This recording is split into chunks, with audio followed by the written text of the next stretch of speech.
Déjà, bonjour tout le monde. Merci de participer à ce meet-up, à ce broadcast. Alors là, on n'est pas tous autour de la table, malheureusement, pour des raisons géographiques. Et j'avais pas demandé à Mehdi de faire plusieurs heures de route alors qu'il s'est déjà proposé pour faire un sujet. C'est déjà bien gentil de sa part. Donc aujourd'hui, on va parler de LK, enfin de la stack élastique maintenant. Hein. C'est un changement de nom il y a plusieurs années, mais je pense que beaucoup le connaissent encore sous son ancien nom.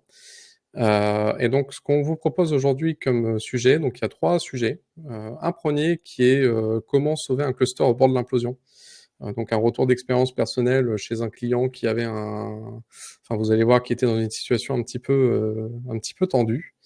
Et ensuite, on va vous proposer des exemples de comment exploiter Elasticsearch au-delà du simple stockage de logs. Donc on aura Mehdi qui va vous présenter une petite application qu'il a développée qui exploite les fonctionnalités d'Elasticsearch. Et moi, je reviendrai sur alors ça sera un peu plus bref comme partie, sur une exploitation de Jira dans une équipe. En fait, on avait des problèmes enfin pas des problèmes. On voulait exposer de la donnée par rapport à ce qui était fait sur nos Jira, et donc on a utilisé Elastic pour ça. Donc, aujourd'hui autour de la table, je me suis pas présenté, donc moi c'est Rémi Villain, leader de la communauté DevOps, enfin un des leaders de la communauté DevOps, et du coup depuis maintenant un bon nombre d'années. Et aujourd'hui autour de la table j'ai aussi Mehdi. Tu veux te Bonjour. présenter rapidement? Bonjour à tous. Du coup, moi c'est Mehdi. Du coup, je suis communauté dev, du coup pas DevOps. Je suis développeur .NET et je travaille à la Matmut actuellement en mission. Et du coup, j'ai hâte de vous présenter mon appli incessamment sous peu. Donc le menu, en fait, je suis déjà revenu dessus, hein. Donc on va voir comment sauver un cluster et ensuite deux exemples d'applications. Donc le premier sujet que je vais vous proposer, c'est sauver un cluster au bord de l'implosion. On va poser une petite situation initiale de déjà comment on en est arrivé à devoir sauver ce cluster. Donc cette expérience, elle date d'il y a quelques années déjà. Et donc faut s'imaginer qu'à ce moment-là, le client avait eu pour idée de stocker tous ses logs. Donc là, on est vraiment sur le cas assez classique d'Elasticsearch de j'ai des logs applicatifs, j'ai parfois des logs système, j'ai envie de les stocker à un endroit unique pour pouvoir y accéder. Donc l'outil à la mode à ce moment-là et sur lequel tout le monde était en train de discuter, c'était Elasticsearch. Donc ils sont partis là-dessus. Mais sur les tout premiers, initialement, ils ont fait un POC de comment ça fonctionne sur une très vieille version d'Elasticsearch. Et ils l'ont laissé vivre et ils l'ont fait évoluer jusqu'à ce que ce POC devienne un peu la plateforme de dev. Puis ensuite, pour des raisons de moyens, c'est-à-dire qu'en fait, on a récupéré les serveurs qui étaient décommissionnés d'autres projets, on les a récupérés au fur et à mesure, on a récupéré des disques par-ci par-là qui partaient à la poubelle, on a récupéré des CPU quand on pouvait, ce genre de choses. On a monté une plateforme et finalement, elle est devenue assez grosse pour qu'on la considère comme la plateforme de prod. Est-ce que c'était une si bonne idée que ça? Je ne sais pas, parce qu'on s'est très vite retrouvé dans une situation où on avait une RAM qui était très saturée. Alors si vous utilisez Elasticsearch, vous savez qu'il a une tendance quand même à s'étaler. Plus vous lui donnez de RAM, plus il va en utiliser. Donc ça, c'est pas l'indicateur qui nous fait le plus peur. Par contre, dans les indicateurs qui sont un petit peu inquiétants, c'est que l'utilisation CPU du cluster, actuellement, enfin à ce moment-là, c'était environ 80% en rythme de croisière. C'est-à-dire le matin à 9h, quand personne n'utilisait la plateforme, on était à 80%. Je vous laisse imaginer qu'est-ce qui se passait quand on commençait à envoyer des requêtes sur cluster. L'usage CPU, il explosait. Et en fait, on se retrouvait avec le cluster qui tombait environ une fois tous les 2 jours. C'était pas hyper pratique. Et notamment aussi dans les choses qui est un petit peu alarmantes, c'est que on avait 92% de stockage d'espace disque. Alors vous allez me dire, bon, il suffit de rajouter des disques. 92%, ça c'est une question un pourcentage, on va dire, il suffit de rajouter 2-3 disques et c'est bon, le pourcentage est diminue. Sauf que l'information qui est un peu plus alarmante à ce moment-là, c'est qu'on a déjà 7 téraoctets de données. C'est beaucoup 7 téraoctets. Pour des fichiers textés, pour du fichier log, ça commence déjà à faire beaucoup 7 téraoctets. Donc rajouter des disques pour éviter que on arrive à une saturation de disque totale, c'est une solution, mais c'est surtout une solution palliative. C'est-à-dire que c'est quelque chose qu'on va devoir réitérer encore et encore parce que en fait on est en train de bouffer l'espace disque comme jamais. Ensuite, on a quelques métriques qui sont intéressantes, hein. On se retrouve sur ce cluster au moment où je reprends la main dessus. On a environ 30 000 index pour 150 000 shards. Pour l'instant, vous inquiétez pas, on va revenir sur ce que c'est les index et shards. C'est juste, je vous envoie des données factuelles pour la situation initiale. Et donc tout ça, c'est réparti sur 12 nœuds qui sont eux-mêmes répartis sur 6 serveurs. On peut héberger plusieurs nœuds Elasticsearch sur un même serveur, et c'est même très souvent le cas parce que pour des questions de Java et de JVM, vous pouvez pas avoir une RAM infinie allouée à un processus Java. Donc, la grande question que les gens se posaient au moment où j'ai récupéré le cluster, c'est finalement, est-ce qu'on doit rajouter plus de ressources? Est-ce que c'est juste un problème de dimensionnement? On n'a pas été assez ambitieux sur la plateforme. Avant d'y répondre, on va quand même s'intéresser un petit peu à qu'est-ce que ça veut dire les index et les shards, hein, qui est quand même notre première métrique vis-à-vis du moteur Elasticsearch. Et là, je parle vraiment Elasticsearch, hein. Tout ce qui est Logstash, Kibana, vous avez peut-être utilisé. Enfin, on va pas trop en parler aujourd'hui. Là, on est vraiment sur la partie Elasticsearch, sur le moteur de recherche et d'indexation de données. Donc, quand vous envoyez vos données à Elasticsearch via Logstash ou par exemple en vous adressant directement à l'API, au final, vous allez stocker toutes ces données dans un index. Et finalement, ce qu'on appelle Elasticsearch, hein, c'est tout un regroupement d'index. J'en discute un petit peu avec Mehdi. Effectivement, une analogie qui est sympa, c'est de se dire, finalement, une index, c'est un petit peu comme une table de base de données. En y regardant de loin, c'est à ça que ça ressemble. Sauf qu'il y a un petit twist, c'est que vous avez une notion de shard. Donc vous vous en souvenez, on avait 30 000 index, 150 000 shards. Donc on voit qu'il y a un facteur 5, c'est pas anodin. L'idée derrière ça, c'est qu'en fait, quand vous envoyez vos données sur un index, lui, il doit les stocker sur un des nœuds Elasticsearch. Et en fait, pour faire ça, pour éviter de mettre tous vos œufs dans le même panier, vous pouvez lui attribuer à un index un certain nombre de shards. Ça, c'est à vous de définir ce nombre-là.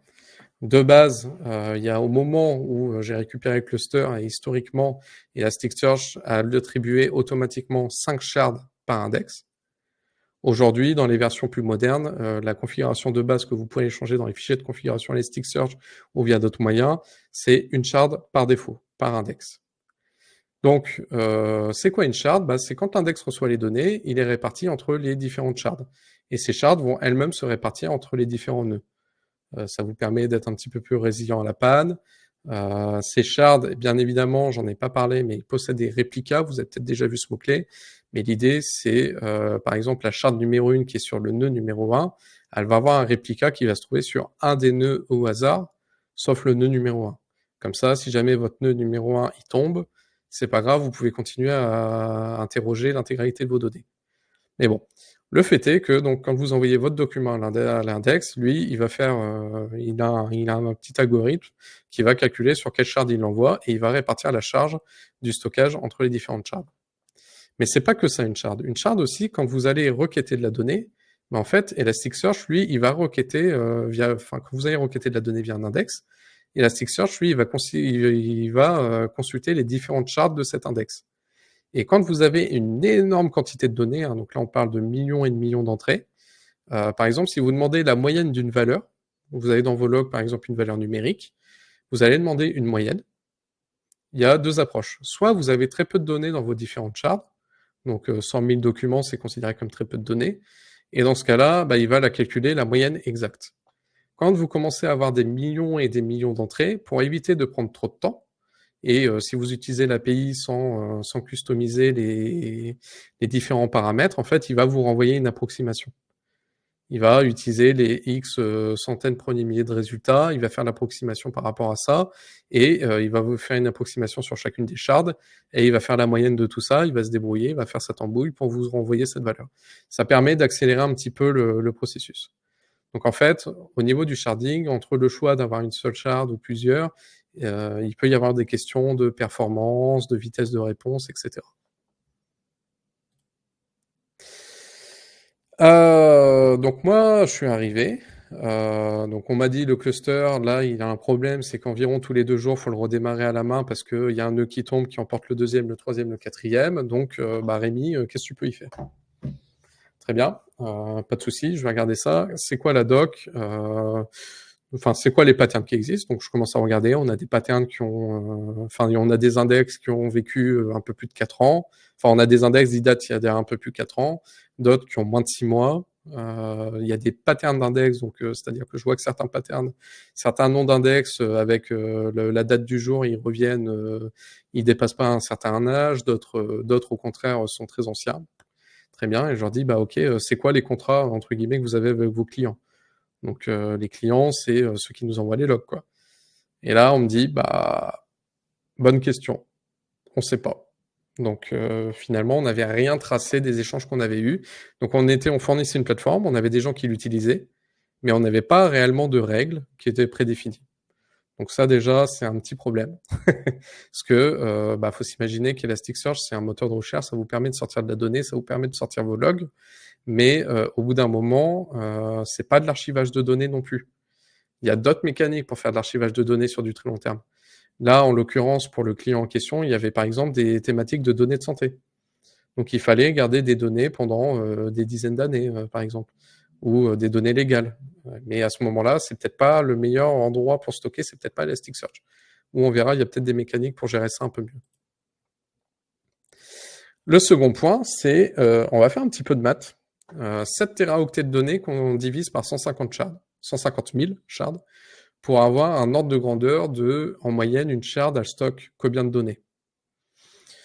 Sachant que quand on cherche un petit peu, alors on n'a pas de, c'est un peu compliqué, mais dans la doc, on trouve en général entre 10 et 50 gigaoctets. Les gens, des retours d'expérience que vous allez avoir, vont plutôt parler de chiffres entre 25 et 50 gigaoctets de données, mais on est plutôt d'accord de dire que l'ordre de grandeur, hein, c'est le giga ou la dizaine de gigaoctets de données de stockage pour une shard. Donc si on fait notre calcul, 7 téraoctets de données qu'on divise par 150 000 shards, on obtient 50 mégaoctets de données par shard. Je vous l'ai dit un peu plus tôt, une shard, c'est pas uniquement un truc qui stocke de la donnée, c'est-à-dire que c'est un mini moteur de recherche à lui-même, il fait un peu de mise en cache, il fait des trucs comme ça. Donc en fait, vous avez un moteur de recherche pour 50 mégaoctets de données quand celui-ci il a été taillé pour adresser entre 25 et 50 gigaoctets de données.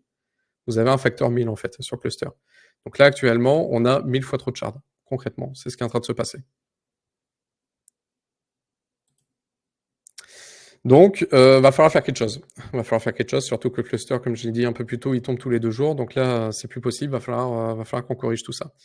Bah, la première chose à faire, c'est un truc qui est pas très marrant, surtout quand on est un techos et quand on est sur sa première mission, en recherche de légitimité, c'est qu'on envoie un petit message à toutes les équipes. On passe un coup de fil à toutes les équipes d'une boîte qu'on connaît pas, en leur expliquant que là, je suis sur un truc où, en fait, finalement, on ne sait pas ce qu'on faisait. On a voulu faire les choses, mais ça n'a pas été bien fait. Donc là, on a besoin de te remettre d'équerre. On va avoir besoin de prendre rendez-vous avec vous pour savoir vos données, est-ce qu'elles sont critiques? Oui, non. Vous avez besoin d'accéder à combien de... C'est quoi la rétention de données que vous espérez? Comment vous espérez y accéder? Sous quel délai, etc. Parce que là, il faut s'imaginer en fait que le cluster, avec ses 80% d'usage CPU, quand un des clients nous a demandé de récupérer une semaine de log, on a mis quasiment 2 jours à récupérer cette semaine de log parce qu'on devait faire la requête petit à petit, en récupérant petit morceau par petit morceau. Parce que si on lui demandait de nous rendre une semaine de données directement, c'était l'effondrement du cluster et c'était fin de la partie, quoi. Donc c'est littéralement 2 jours à faire des requêtes et attendre le retour pour faire la récupération d'une semaine de log. Ce qui est vraiment pas le but de l'outil, hein. Le but de l'outil, c'est d'avoir très rapidement des graphiques et de faire de la projection de données super facilement. Donc, moi, j'ai appelé tout le monde et on s'est tous mis d'accord pour, enfin, en tout cas, moi, je me suis mis d'accord avec ces gens-là pour leur dire, maintenant, on va créer des lois, on va se mettre d'accord sur, par défaut, je garde vos données pendant 6 mois et si vous avez besoin de plus de 6 mois, on va mettre en place des mécaniques d'archivage et sortir des données du cluster et la restauration, ça prendra un certain temps, mais on va se débrouiller autrement. Mais en tout cas, il y avait vraiment ce travail à faire et donc là, c'est vraiment pas du travail technique, mais c'est indispensable si vous gérez un gros cluster. Ensuite, une fois qu'on est d'accord et qu'on s'est dit tout ce qui a plus de 6 mois, par exemple sur cluster, ça part au feu, on le retire, etc. Ça, c'est une solution pour réduire à un instant T la consommation en stockage et la consommation CPU. On réduit le nombre de shards, le nombre d'index, c'est très bien. Mais c'est une solution palliative parce que si on laisse la situation reprendre, on y reviendra, on finira par revenir à cette situation-là. Donc, c'est là qu'il faut s'intéresser un petit peu aux mécaniques d'Elasticsearch. Et je vais pas rentrer sur tous les détails de tout ce que vous pouvez configurer dans un Elasticsearch, mais je vais rentrer quand même sur un truc qui est hyper important, enfin deux trucs qui sont hyper importants, c'est les templates et c'est ce qu'on appelle l'ILM, l'Index Lifecycle Management. Donc le second, l'ILM, l'Index Lifecycle Management, si vous utilisez d'autres distributions d'Elasticsearch, par exemple si vous utilisez ce qui est fourni par Amazon, etc., vous allez retrouver exactement la même chose qui portera pas forcément le même nom. Mais la grande idée derrière ça sera de dire mon index, en fait, il a un cycle de vie. C'est-à-dire que mes données, elles vont varier entre plusieurs phases, qui sont les phases qu'on voit un petit peu représentées sur le schéma, les phases hot, warm, cold, frozen, jusqu'à supprimer ces données du cluster. Donc, la première phase hot, c'est quand on considère que la donnée doit être accessible immédiatement, rapidement, et qu'on doit très facilement faire des choses dessus. Et surtout, on va avoir de la donnée qui va rentrer en permanence. Donc là, un index qui est créé, initialement, il va être dans cet état-là. C'est un index qui est chaud et sur lequel on va avoir beaucoup de modifications. Cet index-là, en fait, il va avoir un cycle de vie qui va dépendre de deux facteurs. Soit c'est sa taille. On va dire, je veux que cet index-là, au bout d'un moment, quand il atteint une certaine taille, je change, par exemple, je change d'index. Soit ça va être un âge. Donc nous, la décision qu'on a prise, c'était plutôt que d'avoir des index journaliers, ce qu'on avait initialement, et ce qui avait créé énormément d'index et donc énormément de shards, on est passé sur des index mensuels. Parce que la plupart de nos clients, en fait, on se rendait compte que sur un mois de stockage, on atteignait à peine le gigaoctet de données. Donc même déjà en faisant un mois, théoriquement, on n'était pas encore dans les clous des bonnes pratiques, mais on était déjà 100 fois mieux que dans la situation actuelle. Donc, au niveau de l'ILM, on peut lui dire, le rollover, donc le moment où ça va changer, ça va se faire en fonction soit de la taille, soit de l'âge, ou soit du nombre de documents. Ça peut être bien si vous avez des documents qui prennent très peu de place, donc des lignes de log très courtes, mais qu'il y en a énormément, ça peut être aussi sympa de faire des rotations à ce moment-là. Et ensuite, donc on va avoir un cycle de vie entre hot, warm, cold, frozen. Et l'idée, c'est que par exemple, quand on va passer en warm, ce qui va se passer, c'est qu'on va passer l'index en lecture seule. Et du coup, dans les mécaniques d'Elasticsearch, comme l'index est en lecture seule, il va décharger certaines choses qu'il fait pour écrire plus facilement dans les index. Il va libérer un peu de cache. Pour le code, on peut par exemple lui dire, là je vais faire ce qu'on appelle un shrink, hein, une option. C'est-à-dire que je vais prendre toutes les données et si j'ai plusieurs shards, je vais tout concaténer dans un shard, je vais tout concaténer dans une seule shard et je vais retraiter mes données en fait. Donc je peux pas rentrer dans tous les détails de ce que vous faites, de ce qui est possible de faire, mais gardez cette idée que si vous voulez gérer vos données, votre index sur le temps ou sur la taille, vous allez devoir passer par les ILM. Et l'idée, c'est que vous allez créer votre cycle de vie jusqu'à la suppression de vos données. Où nous, en l'occurrence, en fait, la suppression, on ne la mettait pas en place. C'était un mécanisme externe qui faisait ça. Et en fait, on avait un script qui faisait de l'archivage de données sur bande magnétique. Et ensuite, une fois qu'on avait archivé les données de l'index, on le supprimait. Voilà, c'est cadeau, c'est pour vous. Mais c'est pas un process standard en tout cas. Et la deuxième chose, c'est que du coup, on a fait des nouveaux templates. Hein. Donc, un template, c'est une manière de dire tous les index qui ont une certaine tête, on va leur appliquer une configuration. Et la configuration principale qu'on a appliquée, c'est que surtout, on garde maintenant plus qu'une seule charge. Enfin, on ne crée plus qu'une seule charge par index. Parce que je vais pas préciser, hein, mais Elasticsearch, quand on lui demande de réduire le nombre de shards, c'est extrêmement coûteux, c'est très dur à faire, ça passe en read-only. Bref, vous pouvez pas réellement le faire sur des index à chaud. Enfin, c'est changer la configuration du nombre de charges sur un index, c'est un peu un cauchemar. Il y a pas mal de contraintes. Et derrière, il y avait une question de qu'est-ce qu'on faisait de tous nos anciens index. Est-ce qu'on les supprime tous et on repart à zéro? Non, c'était pas possible. Il fallait quand même garder une rétention. Donc là, on a utilisé les alias d'Elasticsearch. Et donc, on a mis en place une mécanique de double alias. Il y a un alias d'écriture et un alias de lecture. Et donc, en fait, quand vous allez passer par un alias au moment de l'écriture, vous allez donner un nom qui ressemble à un nom d'index, sauf qu'en réalité, c'est un alias. Et derrière cet alias, en fait, il va se cacher un index donné. Et il y a des mécaniques pour que quand cet index, par exemple, il change parce qu'on a changé de mois, donc il crée le nouvel index selon notre configuration de l'ILM, et ben à ce moment-là, l'alias va pointer sur le nouveau. Quant à la lecture, par contre, là, c'est l'inverse. On fait de la lecture, mais du coup, on a besoin d'accéder à la fois à tous les nouveaux index et aussi aux anciens.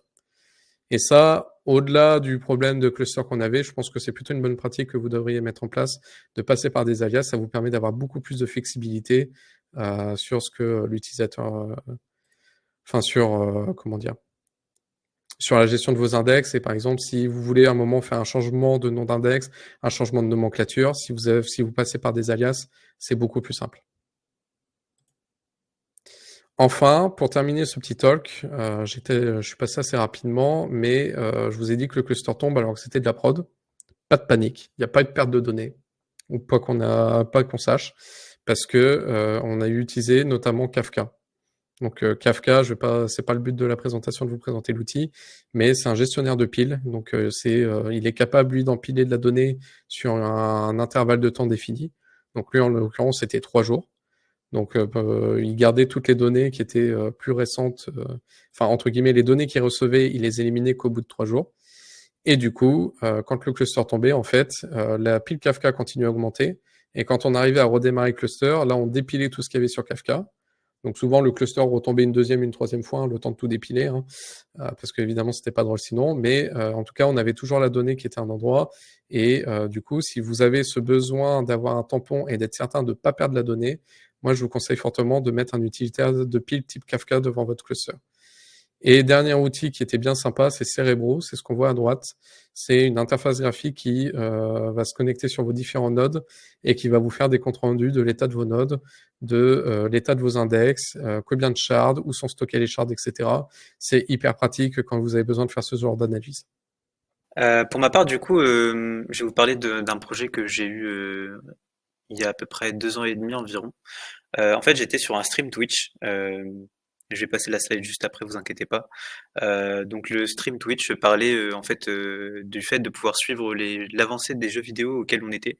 Donc en fait, le but c'était de pouvoir dire bah, à quel moment, enfin où est-ce que j'en suis dans tel jeu ou est-ce que j'ai fini tel jeu ou pas, je m'en rappelle plus. Enfin voilà, au moins on a une base de données de jeux réalisés. Le but était de pouvoir aussi partager du coup ces jeux réalisés avec ses amis par exemple pour dire bah tiens regarde là où j'en suis, bah, j'ai fini tous ces jeux-là. Enfin voilà. Donc c'est justement là où bah, je me suis inspiré d'une application qui était existante, qui s'appelle TV Time.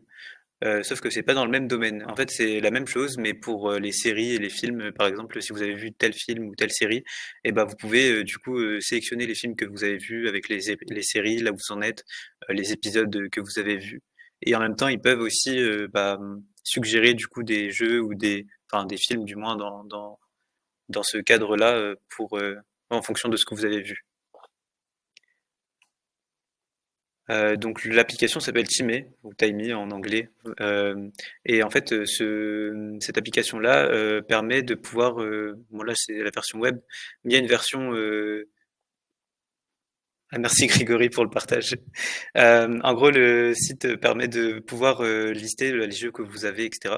Donc le but était de pouvoir lister tous les jeux existants. Donc il fallait quand même avoir une grosse base de données de jeux, ce qui est enfin, faut déjà connaître un peu un endroit où on peut récupérer une liste de jeux, parce que si on doit se taper à la main tous les jeux à la main, par exemple, je sais pas moi, en fonction de ce que vous connaissez, bah, c'est pas forcément évident en tant qu'utilisateur. Donc j'ai dû faire face à cette problématique-là et puis j'ai pu la résoudre. Et enfin, bah, du coup, on peut voir les jeux en cours qu'on a, les jeux en attente et les jeux terminés. Euh,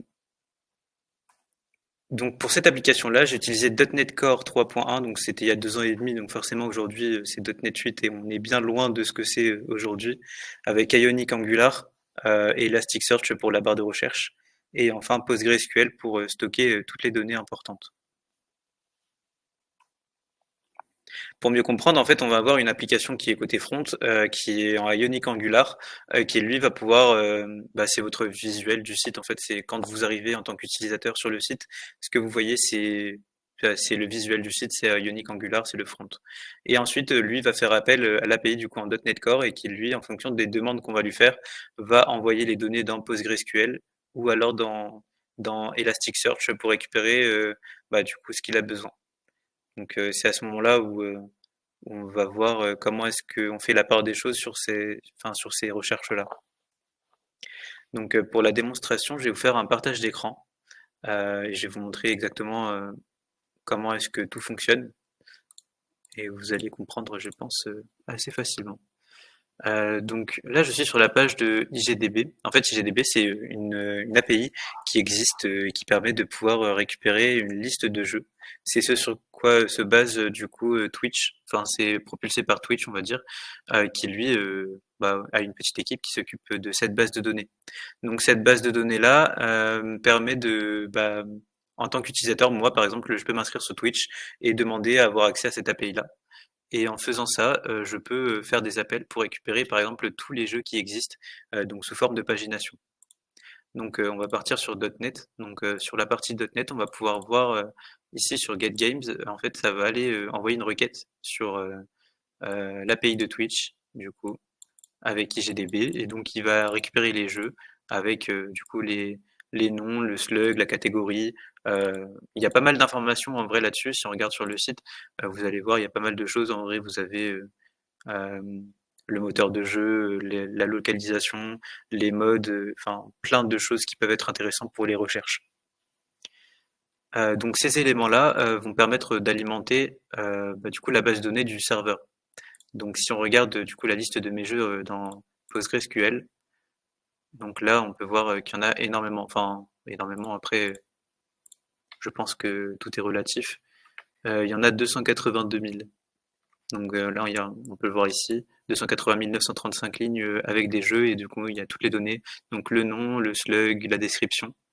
Donc il n'y a même pas besoin de faire quoi que ce soit, tout est déjà écrit en fait au final. Et pareil pour le logo et tout ça, enfin tout est déjà préenregistré.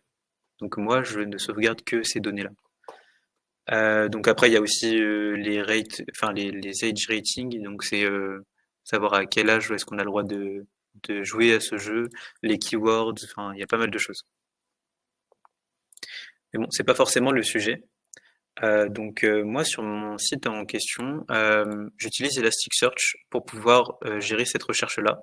Donc le but étant de pouvoir récupérer ces données-là, donc via le site de Twitch de IGDB, pour pouvoir obtenir toutes les données. Donc il y aura une pagination qui est faite automatiquement pour récupérer absolument toutes les données du site. Donc forcément, si on fait ça, faut le faire régulièrement. Donc par exemple une fois par mois pour récupérer les nouveaux jeux qui viennent de sortir ou une fois par semaine, histoire d'être vraiment sûr d'avoir les derniers jeux. Le problème, c'est pour sauvegarder tout ça, si je sauvegarde tout dans la DB, forcément, ça va prendre de plus en plus de volume d'un côté, et de l'autre, pour les recherches, du coup, c'est de plus en plus long à réaliser. Mon optique à moi, c'était d'utiliser du coup Elasticsearch pour avoir une barre de recherche intelligente, enfin plus ou moins intelligente, on va dire, qui permet de rechercher les éléments que je veux. Donc en fait, toutes les semaines, par exemple, j'aurai une tâche. Bon, là, c'est pas le cas, mais là, je le lance manuellement. En fait, j'ai une route en fait qui me permet de, de contacter l'appel et qui lui va sauvegarder les données ou récupérer les données via DGDB. Donc si je récupère les données, donc là c'est pour update la database, donc ça récupère bien toutes les données de IGDB. Par contre, si on va plus facilement dans Install Elasticsearch, on a juste cette ligne-là. Et dessus, on va pouvoir récupérer. En gros, le but, ça va être de supprimer l'indice, comme l'a dit tout à l'heure Rémi. On a des indices qui sont un peu sous forme de table sur Elasticsearch. Donc là, j'ai créé un indice qui me permet d'avoir mes jeux. Donc je la supprime pour pouvoir la remettre à jour. Et justement, du coup, une fois qu'elle est supprimée, je vais la recréer et je vais créer mon index avec un modèle du coup qui est déjà prédéfini, donc celui-ci. Donc par exemple, on peut voir que c'est un integer, un string, etc. Ce qui va permettre de justement enregistrer toutes ces données-là sous forme de ce modèle. Donc si je reviens dessus, là ici je vais récupérer toutes les données de ma DB. Donc de PostgreSQL, je vais les récupérer et je vais les envoyer du coup sous forme de bulk. Ça permet d'envoyer toutes les données vraiment en massive sur Elasticsearch avec l'index games. Et donc une fois que ce sera enregistré, bah, je pourrai du coup taper sur mes requêtes Elasticsearch. Du coup, j'ai mon Postman qui est actif. Euh, Sachant comme Rémi aussi l'a présenté tout à l'heure, l'avantage c'est que une API REST. En fait, on va pouvoir du coup rechercher les alias. Donc, comme le disait aussi, en fait, on reprend un peu tout ce qu'il a dit tout à l'heure. Donc, on peut voir du coup, il y a deux alias. Par défaut, celui-ci a été créé, mais en général, il est caché. C'est un élément qui n'est pas important. Et on a le games qui est là et qui nous intéresse. Donc, on sait que cet alias existe. Donc, on peut très bien taper sur games et rechercher du coup les éléments. Et là, on peut voir le modèle du coup en tapant dessus. Pour info, du coup, cette adresse-là, c'est l'adresse de Elasticsearch, c'est pas mon application. Donc, ça veut dire que si vous installez Elasticsearch, vous pourrez refaire votre index, etc. Et du coup, vous aurez ces mêmes éléments-là selon les modèles que vous mettez. Donc, par exemple, on peut voir la catégorie qui est là, c'est un integer.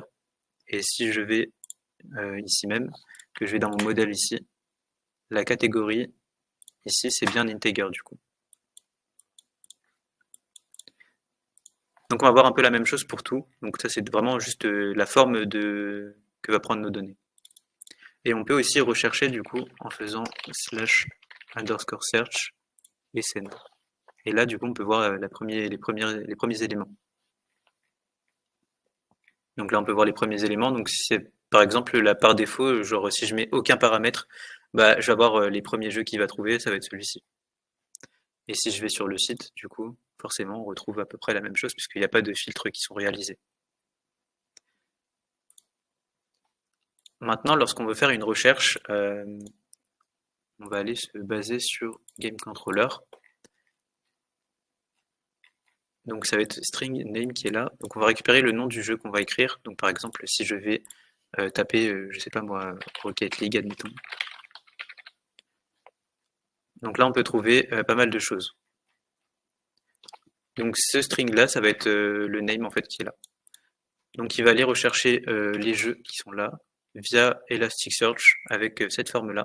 Donc pour ça, en fait, je peux aller reproduire la même chose au final.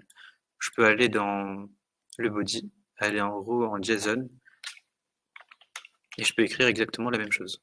Donc query. Normalement, je l'avais déjà fait ici pour gagner un peu de temps. Donc là, j'avais mis until down. Si je fais send, techniquement, je vais avoir exactement pareil. Donc là, on peut voir until down, c'est le premier jeu. Comme pas chier après, enfin, ça va dépendre de la recherche en fait que vous faites. Et il y a moyen encore d'améliorer cette barre de recherche là avec des algorithmes euh, un peu plus poussés, comme par exemple avec Fuzzy ou des choses comme ça. C'est des algorithmes. Par exemple, si on fait une faute d'orthographe à la place de until down, on tape avec un M, bah du coup, il va quand même le trouver. C'est ça, et puis tu peux même dire de chercher des champs spécifiques. Enfin, vraiment, l'API pour là-dessus est assez complexe, mais du coup, assez complète aussi. Exactement. Et donc là, du coup, c'est pour la recherche. Et ensuite, en dessous, on a aussi les offsets. Donc, c'est ce qui permet de récupérer les premiers éléments. Ou alors, par exemple, je veux pas les premiers résultats, mais uniquement les 10 à 20, enfin les 20, les 10 à 20, en gros, bah, du coup, ça va être comme ça que ça se passe. Et donc là, on n'aura pas une down puisque c'est pas le premier jeu. Enfin, là, c'est un DLC puisqu'il y en a plein, mais voilà, c'est pas le même résultat. Et pareil, si je mets 100, bah forcément, là, on est sur une requête de 3,9 kilobits. Et là, on va trouver 16 kilobits, avec beaucoup plus de données. Ce qui nous amène justement à la barre de recherche ici. Donc si je tape Rocket League, le but c'est de pouvoir rechercher son jeu, de cliquer dessus. Ensuite, ça va nous sortir la fiche du jeu. Donc après, il est pas très très poussé. C'est un truc que j'ai fait en une semaine et demie, même pas. C'était pour plus avoir son suivi. Il y avait des optiques d'amélioration, par exemple, de pouvoir mettre une description, une note, par exemple, sur le jeu ou des choses comme ça, ou pouvoir partager aussi sa liste de jeux. Mais là, pour le coup, c'est pas encore présent. Donc le dernier sujet, c'est Elasticsearch et Jira. Et donc, comme j'ai dit, il va être assez court parce que quand je l'ai rédigé, je me suis rendu compte que finalement, je vais pas avoir énormément de choses à vous présenter. C'est plus encore une question de philosophie. Enfin, il y aura des questions de philosophie à la fin, on va dire. Le contexte, je vous présente une équipe de support. Donc l'ambiance est un peu bizarre, tous en slip de clair dans l'open space. On voit tous les tickets qui arrivent côté N1. Donc c'est une équipe qu'on considérait comme N1, donc qui était la première équipe à recevoir les tickets. Mais il faut savoir que c'est une équipe qui avait un peu plus de droits qu'un N1 classique.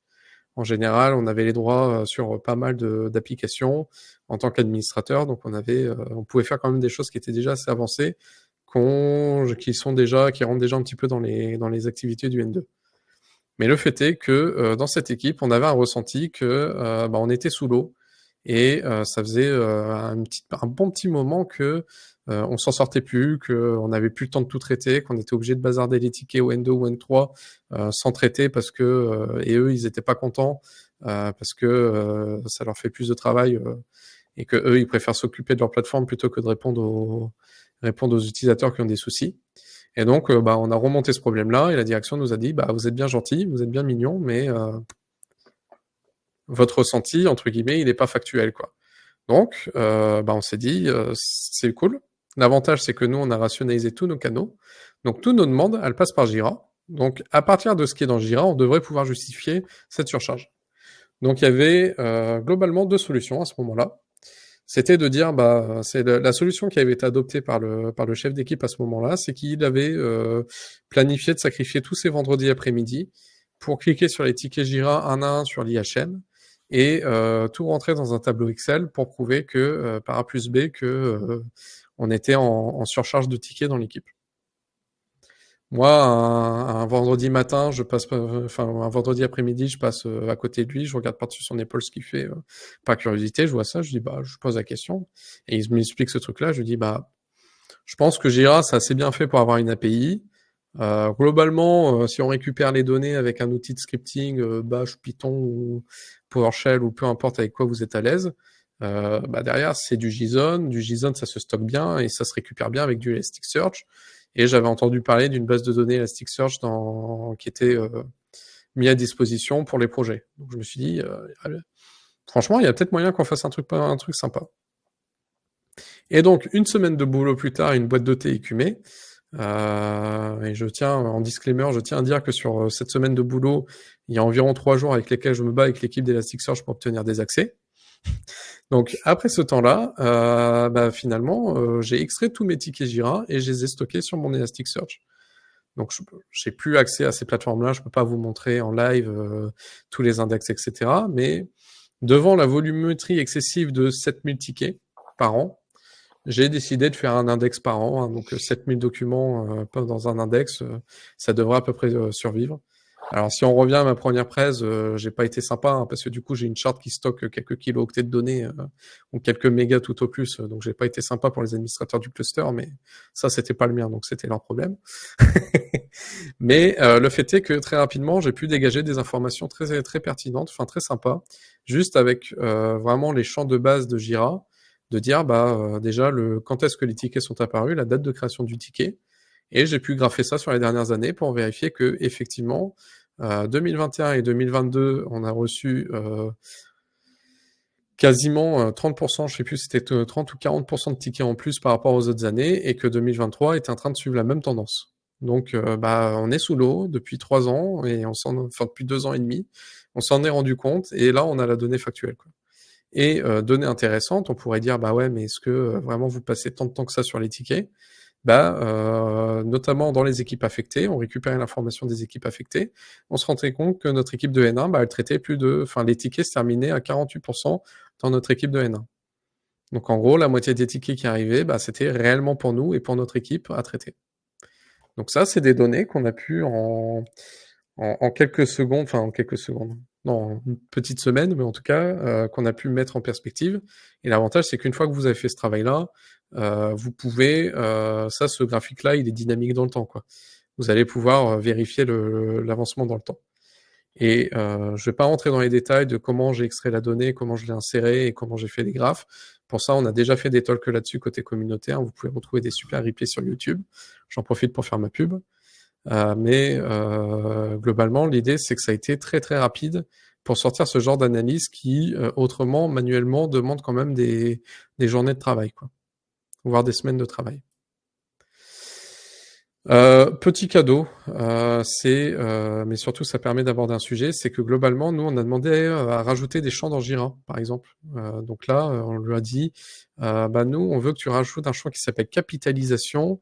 Et qu'est-ce qu'on entend par capitalisation? C'est si jamais un ticket, enfin quand on a traité un ticket, est-ce que on a trouvé de la doc existante? Est-ce qu'on a créé nous-mêmes la doc ou est-ce qu'on doit créer la doc? Parce que on n'a pas le temps à l'instant T, mais il faudrait qu'on le fasse. Et du coup, on a pu suivre cet état-là. Et on a pu, entre guillemets, entre les deux périodes de temps, donc entre ce qui était fait avant et le moment où on a commencé à faire attention à ça, on a pu vérifier que on avait énormément de tickets qui étaient capitalisés, ce qu'on voit en vert clair côté droite. C'est-à-dire qu'en fait, on s'est rendu compte que du coup, au moment où c'était la crise, environ 30% des tickets qu'on recevait avaient déjà été répondus une fois soit dans le wiki, soit dans le ticket. Quand on est arrivé à une situation plus stable en 2023, on était à 44%. Donc c'est des métriques qu'on a pu sortir et pour montrer aussi que, entre guillemets, au service supérieur, de leur dire, voilà, nous, on a fait nos efforts, on a fait nos travaux pour améliorer notre gestion des tickets, etc. Donc pareil, ça c'est, j'en ai déjà parlé dans un autre talk de toute cette thématique de capitalisation de la donnée, etc. C'est pas réellement ce qui nous intéresse. Autre chose qu'on a pu faire parce qu'on avait une petite couche de scripting qu'on avait intercalée entre Elasticsearch et Jira, c'est que dans Jira vous pouvez mettre des labels. Et nous, dans les labels, on avait mis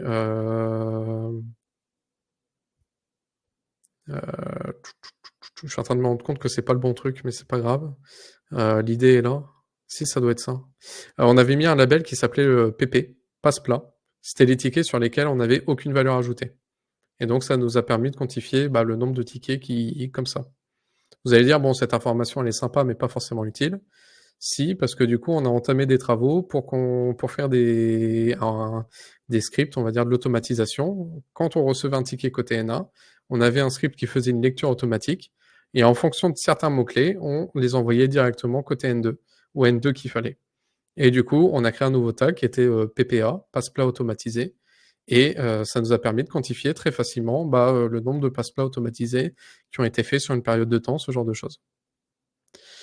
Et c'est là que je me suis rendu compte que j'ai pas grand-chose d'autre à vous rajouter sur le sujet, mais mes expériences d'avoir traité de la donnée et d'avoir travaillé avec des équipes comme ça, il y a quand même 3 choses sur lesquelles je veux attirer votre attention.